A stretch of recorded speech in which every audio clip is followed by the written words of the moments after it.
This is the UFC event that New Zealand have been crying out for a long, long time, UFC 243 at Marvel Stadium in Melbourne. A lot of Kiwis on the card, and one of them on the card, geez, Dan Hooker. We've been waiting for this. How excited are you for this to just be around the corner? Yeah, well, it's pretty surreal that it's only a week out. I kind of feel like it's been... I lost the last 2 months in training camp. You know, you just put your head down, ass up, and go to work, and now we're here. It's a bit, fight camp turns into a bit of a time machine. You kind of time travel. But I'm feeling good. Body feels good. Last 2 hard sessions over the weekend. We're gonna get out of the way, and then it's fight week. Business time, eh? Business time. Like, you're usually quite jovial and stuff, but you walked in here, you just give everyone death stares because you're just in the zone. Oh, there'll be more due to the 6 hours of training yesterday and then the 3 this morning. It's probably... All right, we got, I think, 12 fights on the card, and as we always do for the big UFC events, we go through them one by one, starting at the start where we have Toughe against Bruno Silva, one of only 2 Brazilians on the card. Not well-known fighters. What can you tell us about them? Yeah, so this fight, it's a bit of a weird placement. I think it's the only non-Anzac related fight on the card. This was originally scheduled for the show in Abu Dhabi, but I think a couple of weeks before that it got rescheduled to this event. So they've got them opening the show. Toughe 1-1 in the UFC, and quite a good result. He beat Boston Salmon and punches in round 1. So it was a pretty impressive finish. His opponent Silva is making his UFC debut in this fight. I'm just going with the experience, and you know, the octagon jitters are out of the way for Toughe, so I'll back him in this fight. We'll go to decision. We'll go decision on Toughe. Okay, then we got the first of the female fights with Nadia Kassim against Yong out of, I think, Korea? Yong Kim? Korean girl. Yep. Couple of flyweights. Yeah, so Nadia Kassim is 1-1. Also in the UFC. She trains out of Australian top team over there in Sydney. Pretty unblemished record until her last fight. Fighting locally in Australia, she was 4-0 as a professional. And then she stepped up to the UFC, which she actually missed weight by, I think it was like 6 pounds. It was like quite a big miss, beating another Australian girl, Alex Chambers, in that fight. And then she was finished with an armbar in her last contest. She's got a tough fight, a very tough fight. Kim, the Korean girl she's up against, is no easy beat by any means. 2-2 in the UFC. Couple of split decision wins. It'll be one of the toughest, and this is probably the hardest one to pick for me because of just the experience and you know, she's got a genuine record. So I'm going to go Kim via decision. Then the first of the Kiwis, Brad Riddell. I heard Israel Adesanya was delighted that he's been put on this card. We don't know much about him, but you know a lot about him. Tell us a bit about this kid who's taking on Jermay Maliki. Yeah, so I know about both of these boys. I know Brad very well. He's one of the teammates at City Kickboxing, and now he's a very good kickboxer. He's had 80 kickboxing fights. He's fought in Glory. He's fought in the biggest shows in the world, you know, in China and things like this. I'm very excited about his debut. Maliki, his opponent, is a striker-based fighter as well, so I'm looking for this fight mainly to be a striker fight, but I feel like once he feels Brad's power, he'll definitely look to try and bring in the grappling. But Brad is a very experienced grappler. He's been wrestling for a long time in Thailand under the Hickman Brothers and Hickman Brothers Wrestling, and he's just used to the UFC. You know, Malaki's a kind of a last-minute inclusion, whereas Brad's been one of Alex Volkanovski's main coaches for a very long time. So he's been to so many UFC events, and he's experienced the crowd, and he's been in the corner. Like, he knows what it's like. He's probably walked out to 8 different UFC events. just cornering guys and coaching guys. So that plays a big part in your debut, that he's not going to have the octagon jitters when he gets out there. And I just feel like Brad will be too much for him, and he's going to stop Maliki with strikes. I see Brad's ranked number 10 in Australia and New Zealand, and Jamie's number 1. Is this a start of a rapid climb, do you think, for Brad? Up rankings? Yep. We're definitely going to see that. Once they get this out of the way, they'll definitely decide who the number 1 is. Yeah, Maliki has beat some very good guys on the local level, and I'm not taking anything away from Maliki or his skill set, but 80 kickboxing fights is on Brad's record at an incredibly high record. You know, he's beat some of the best guys in the world. He's beaten John Wayne Parr in Muay Thai. Like, he's incredibly experienced. Then we have another woman fight, Megan Anderson, the Australian, taking on Zara dos Santos from Italy, but I'm picking a bit of a Brazilian heritage with that name. Yeah, so she's making her UFC debut, and there's not a very deep division, the women's flyweights. Megan Anderson's a very dangerous striker. She was Invicta champ, featherweight champ, and then made the move to the UFC, and she's had her moments. You know, she's still a very developing fighter in terms of pairing her striking and her grappling together. But she works at a very strong team over there in Denver, and I feel like her striking will just be too much in this one over Dos Santos. 6-2 UFC debut. I'm going Megan Anderson to take it via decision. Then Australia against USA, who normally on UFC cards we see a lot of Americans. There's not many on this one, but this is one where Helen Potter from Australia, very lowly ranked in the world at 229. I don't know how accurate that is. That's a lot of rankings, a lot of people above him, but he'll be buoyed by the home crowd. Yeah, he definitely will. He's a Melbourne-based fighter as well. He trains at a Resilience Training Centre, which is in Melbourne. It's based in Melbourne. Dan Kelly's one of his coaches there.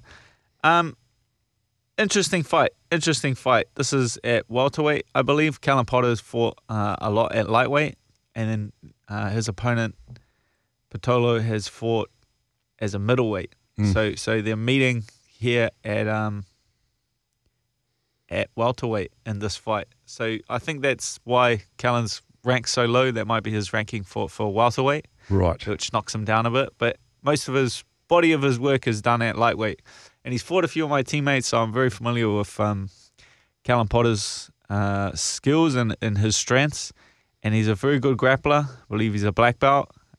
He had a war of a fight, 5 rounds. He's gone 5 rounds a few times with he went with my teammate BJ Bland. Very impressive guy, very solid grappling. And I feel like for the American, it'll be difficult not only moving down weight class, but then also traveling all their way to Australia when you're fighting a hometown guy who's going to be very comfortable in there.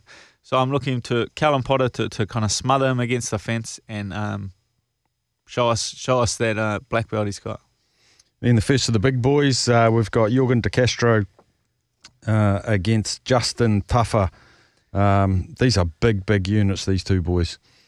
Yeah, a couple of bangers, man. So Justin Toughe is part of the Toughe brothers. You know, they're fighting glory, and they've been in Mark Hunt's training camps for a very long time. So these boys have been, you know, Mark's main sparring partners, you know, along with Bam Bam, Taito Ivasai, and they're very experienced. You know, like I say, it takes a lot. These boys have been out back at the UFC before. They're under the same team, under the same management as Mark Hunt, and then they possess exactly the same skills. Their approach to the game, they learnt from Mark Hunt. So these boys come to stand and bang.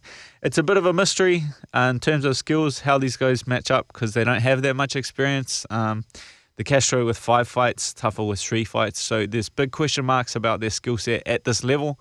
And so it's a good fight for both, you know, only a handful of fights for each fighter. But I'm going to back Toughe, man. I've heard things in the gym. A lot of my training partners have experienced him. He's a very humble guy, but he possesses a heck of a lot of power, and I'm sure he's going to make the most of this opportunity. I'm backing Toughe with a KO. Then a guy that's sure to get, excuse me, a lot of support is local man Jake Matthews. He's quite a warm favourite against the Swede, a bit of an unknown, the Swede, Rosten Ackman. Yeah, so I think this is a fight to get Jake Matthews back on track. He's looked good up at welterweight since he moved up. 3-1 as a welterweight in the UFC. We actually got signed for the same event, UFC Auckland in 2015, 14 or 15. It was a while ago, but he's a very talented kid. He's looked very strong at welterweight. You know, he ran into Rocco Martin, who got him via submission, but he's looked very good, beating Li Jinglang, who's now ranked or just outside of the rankings.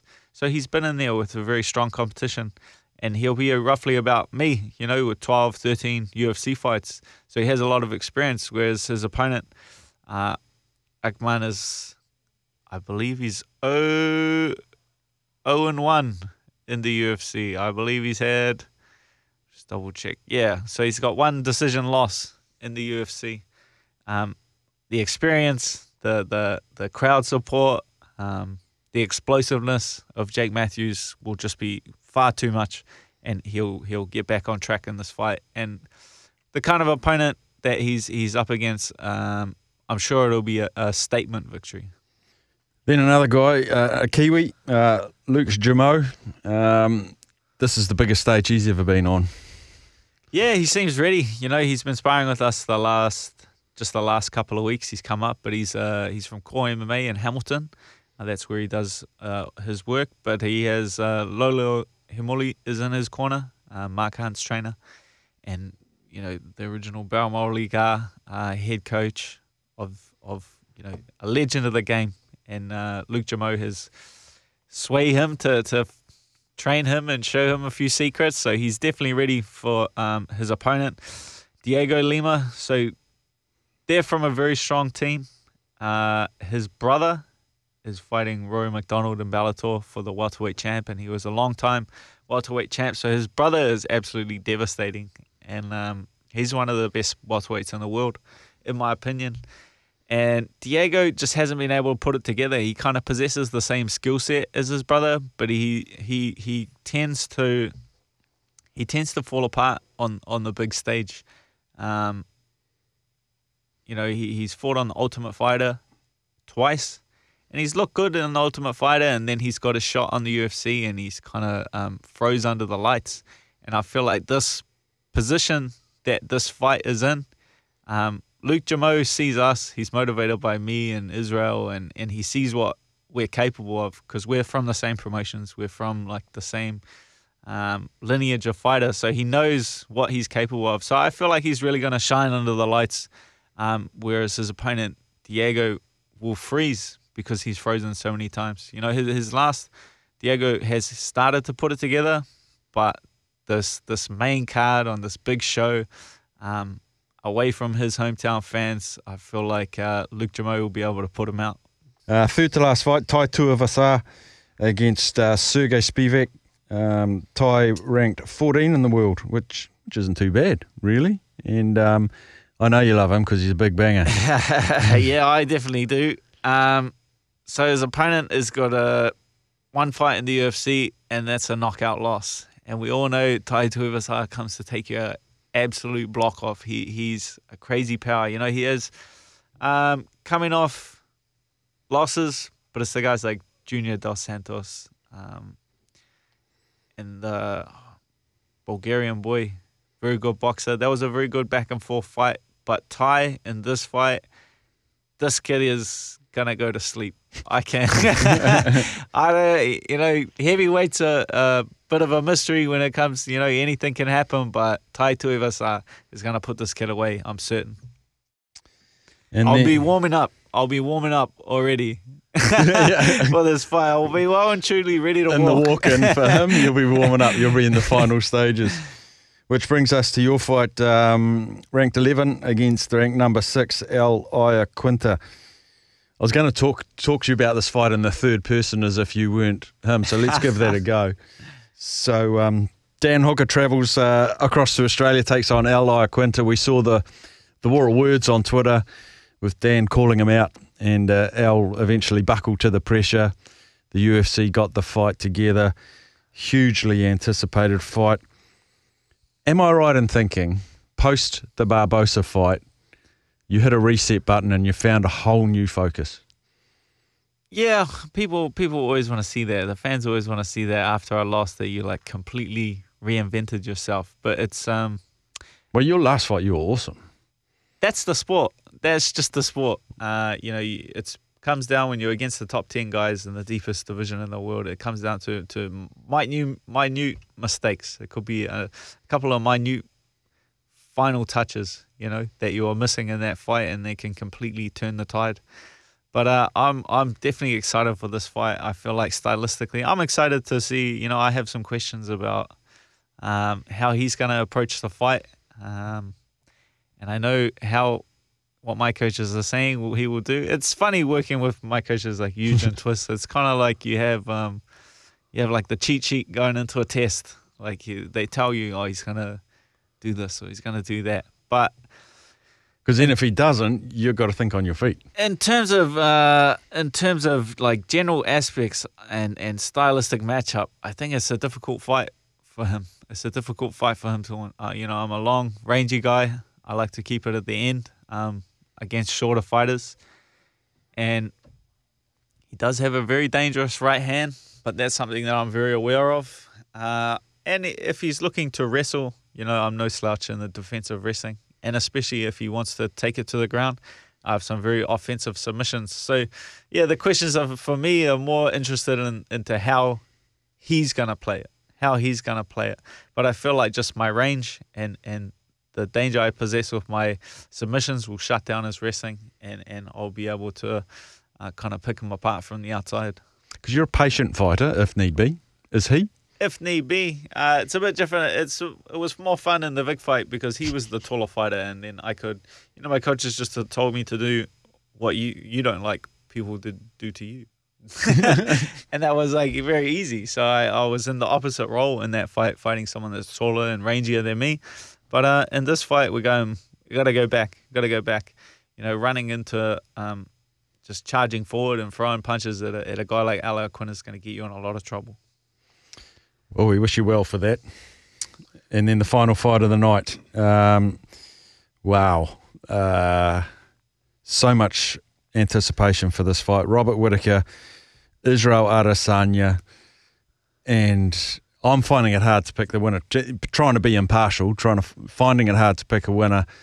Robert Whittaker's an incredibly powerful man, but he's only been powerful twice in the last 30-odd months. And I just get the feeling whenever you fight Israel Adesanya, you've never fought anyone like that before. He must be so hard to prepare for. Yeah, that's one of the big questions that I have coming into this is the inactivity and the activity of Israel. Israel has been fighting back to back to back. He's it's fresh in his mind what the octagon is like. But like you were saying with Rob, it's a long time between drinks. But he has been in the gym that entire time. So it's the improvements made in the gym.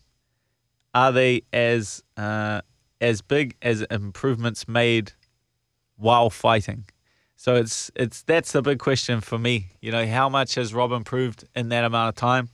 And we all know what Israel is capable of. But how I see it playing out, I feel like Rob's going to come and wrestle. He'll look to implement his wrestling, and he'll look to implement it fairly quickly. And the second question is can Israel keep him at range and shut down the wrestling? Because if he does shut down the wrestling of Rob, it's gonna be a very long night for him.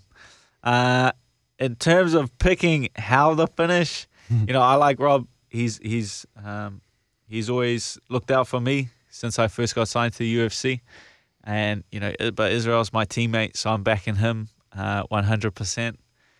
But I think I can't give a prediction on a finish or decision or how.